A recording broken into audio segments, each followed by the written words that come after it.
사도신경 신앙 고백하겠습니다. 나는 전능하신 아버지 하나님 천지의 창조주를 믿습니다. 나는 그의 유일하신 아들 우리 주 예수 그리스도를 믿습니다.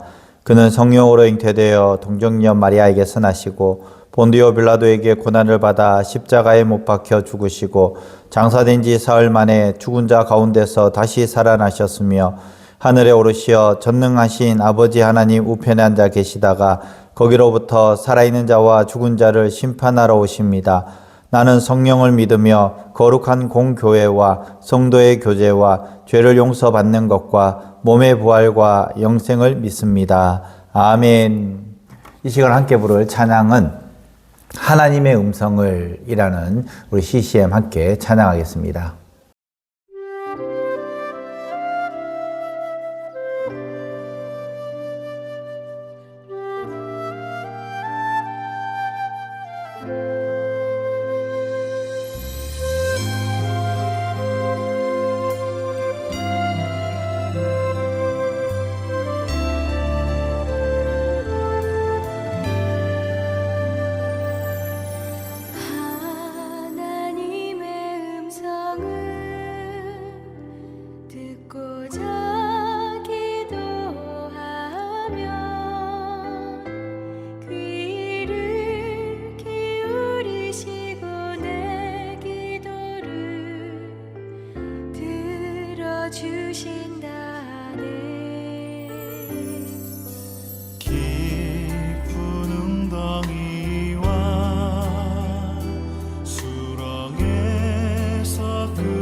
아멘. 이 시간 함께 볼 하나님의 말씀은 시편 96편 1절에서 13절까지 말씀입니다. 시편 96편 1절에서 13절까지 말씀 제가 봉독하겠습니다. 새 노래로 여호와께 노래하라. 온 땅이여 여호와께 노래할지어다. 여호와께 노래하여 그의 이름을 송축하며 그의 구원을 날마다 전파할지어다. 그의 영광을 백성들 가운데에 그의 기이한 행적을 만민 가운데 선포할지어다. 여호와는 위대하시니 지극히 찬양할 것이요 모든 신들보다 경외할 것이며 만국의 모든 신들은 우상들이지만 여호와께서는 하늘을 지으셨음이로다. 존귀와 위엄이 그의 앞에 있으며 능력과 아름다움이 그의 성소에 있도다. 만국의 족속들아 영광과 권능을 여호와께 돌릴지어다. 여호와께 돌릴지어다. 여호와의 이름에 합당한 영광을 그에게 돌릴지어다. 예물을 들고 그의 궁정에 들어갈지어다. 아름답고 거룩한 것으로 여호와께 예배할지어다. 온 땅이여 그 앞에 떨지어다. 모든 나라 가운데서 이르기를 여호와께서 다스리시니 세계가 굳게 서고 흔들리지 않으리라. 그가 만민을 공평하게 심판하시리라 할지로다. 하늘은 기뻐하고 땅은 즐거워하며 바다와 거기에 충만한 것이 외치고 밭과 그 가운데 있는 모든 것은 즐거워할지어다. 그때 숲의 모든 나무들이 여호와 앞에서 즐거이 노래하리니 그가 임하시되 땅을 심판하러 임하실 것임이라. 그가 의로 세계를 심판하시며 그의 진실하심으로 백성을 심판하시리로다. 아멘. 어떤 분이 큰 수술을 받았습니다. 수술을 받고 난 다음부터 시작해서 너무 많이 아팠습니다. 물론 수술 이후에 통증이 오기도 했지만은 아픈 것보다도 더 불안한 것이 더 컸다라는 것입니다. 그런데 다음날 아침에 담당 의사가 찾아왔습니다. 그리고 그 의사가 이렇게 이야기했습니다. 수술은 성공적입니다. 이제 회복만 잘하면 됩니다. 그 한마디에 이 환자는 마음이 다 풀려버렸습니다. 놀라운 건 그 다음입니다. 그분이 퇴원하고 나서 같은 병으로 고민하던 지인에게 먼저 전화를 걸어서 이렇게 말했습니다. 나 수술 잘 됐대.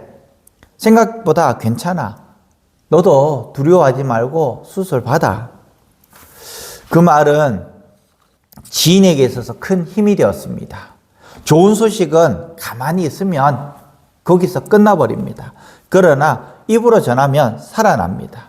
시편 96편은 하나님께서 베푸신 구원의 좋은 소식을 예배당 안에서만 소비하지 말고 이웃들에게 이 좋은 소식을 전하라. 그 말씀을 오늘 우리에게 하고 있습니다. 찬양은 감동으로 끝나는 것이 아니라 이웃들에게 선포하라고 오늘 말씀하고 있는 것입니다. 시편 96편 가운데서 특별히 본문은 3번이나 이야기를 합니다. 노래하라, 노래하라, 노래하라. 이것은 감정을 끌어올리기 위한 것이 아니라 하나님께 마음을 고정시키기 위해서 노래하라, 노래하라, 노래하라. 시편 96편은 찬양하라로, 노래하라로 시작합니다. 그런데 실제로는 더 큰 초청을 하고 있는 것입니다. 예배당 안에서만 하나님을 높이는 삶이 아니라 세상 가운데서 하나님의 영광을 전하는 삶으로 살아라 우리에게 말씀하고 있는 것이죠. 인생이 흔들릴 때 우리는 더 자주 세상의 소리에 귀를 기울입니다. 뉴스를 보고 또 더 걱정하고 또 소문에 귀를 기울이는 우리의 모습입니다. 그런데 시편 기자는 말합니다. 다른 소리 말고 하나님을 노래하라. 새 노래로 하나님을 노래하라는 것입니다. 이것은 새로운 노래, 유행의 새로운 것을 이야기하는 것이 아니라 매일매일 예배 가운데 새롭게 주시는 하나님의 은혜를 찬양하라는 겁니다. 똑같은 찬양이라도 지난주는 맹맹하게 불렀는데 그런데 이번에 다르게 부르니까 그 은혜가 새 찬양이 되는 것이죠. 2절 말씀에 그 찬양의 그 내용을 정확하게 이야기하는데요. 그의 구원을 날마다 전파하라. 구원을. 매일의 삶 속에서 이어지는 신앙의 호흡은 찬양인데요. 그 찬양을 매일매일 날마다 구원을 전파하는데 사용하라. 그렇게 말씀하고 있는 것입니다.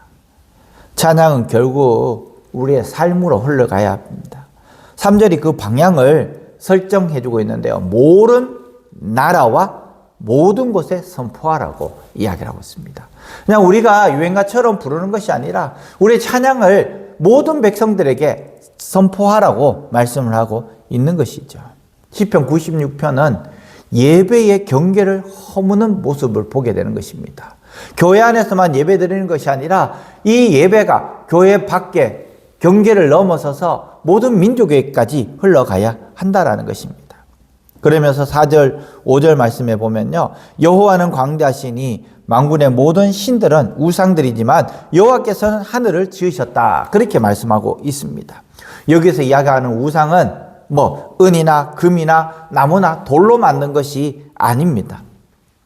성경이 말하는 우상은 바로 하나님 자리에 배치되고 있는 그것이 우상이라는 것입니다. 돈, 성공, 자녀들 필요합니다.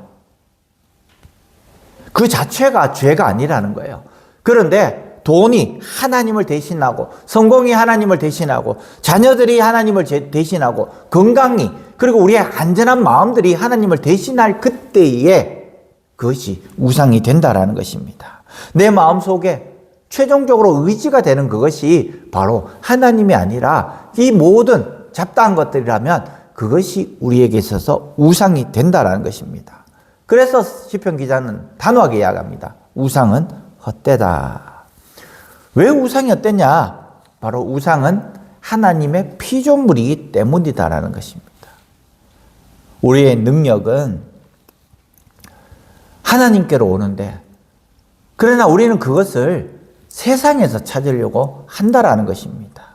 진짜 능력은 하나님의 임재 가운데 있다라는 거예요.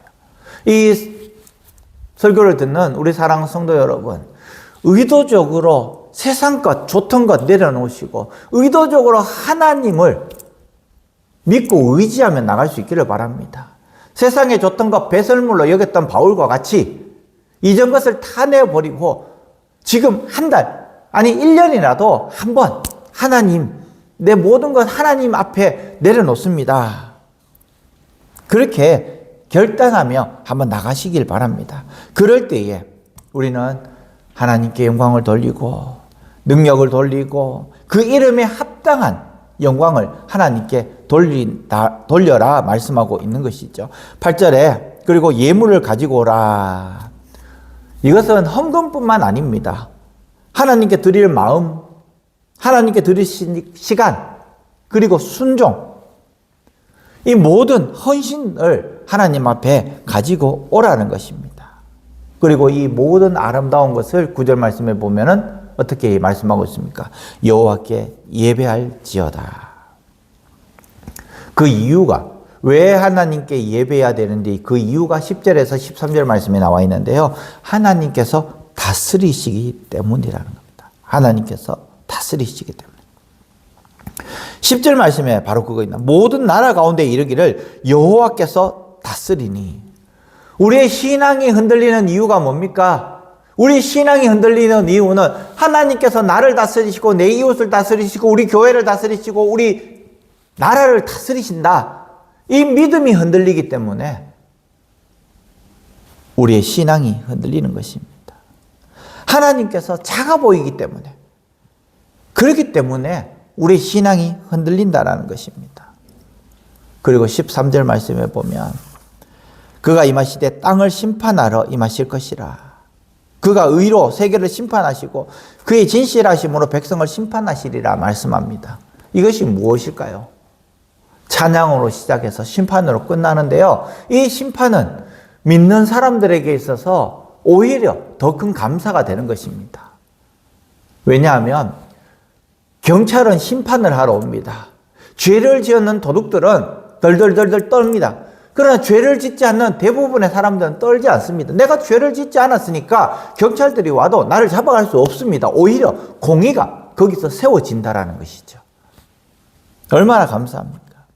심판을 두려움만으로 말하지 않고 기쁨으로 명령하고 있는 그것.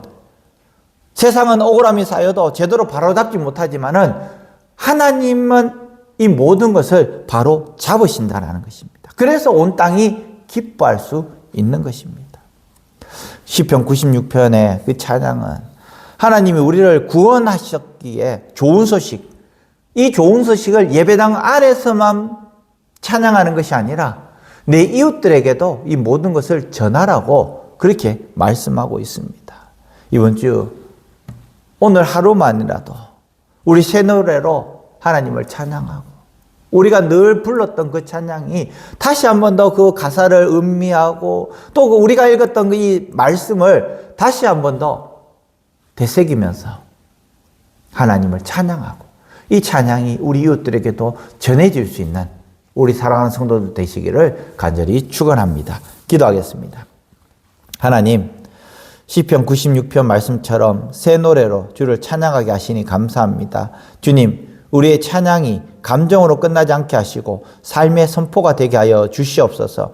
날마다 주의 구원을 기억하며 감사하게 하시고 가정과 일터와 만나는 사람들에게 주의 영광을 전하는 입술을 주시옵소서. 만국의 우상은 헛되나 주님은 창조주이시고 우리의 마음에 자리 잡은 우상을 내려놓고 주님을 가장 크게 보게 하여 주시옵소서. 예배 드릴 때마다 거룩한 마음으로 경배하게 하시고 여호와께서 다스리신다는 고백이 두려움을 이기게 하여 주시옵소서. 주께서 공의로 심판하러 오심을 소망하며 이번 한 주간도 정직과 사랑으로 증거하는 삶을 살게 하여 주시옵소서. 예수님의 이름으로 기도합니다. 아멘. 하늘에 계신 우리 아버지, 아버지의 이름을 거룩하게 하시며 아버지의 나라가 오게 하시며 아버지의 뜻이 하늘에서와 같이 땅에서도 이루어지게 하소서. 오늘 우리에게 일용할 양식을 주시고 우리가 우리에게 잘못한 사람을 용서하여 준 것 같이 우리 죄를 용서하여 주시고 우리를 시험에 빠지지 않게 하시고 악에서 구하소서. 나라와 권능과 영광이 영원히 아버지의 것입니다. 아멘. 다 함께 기도하겠습니다.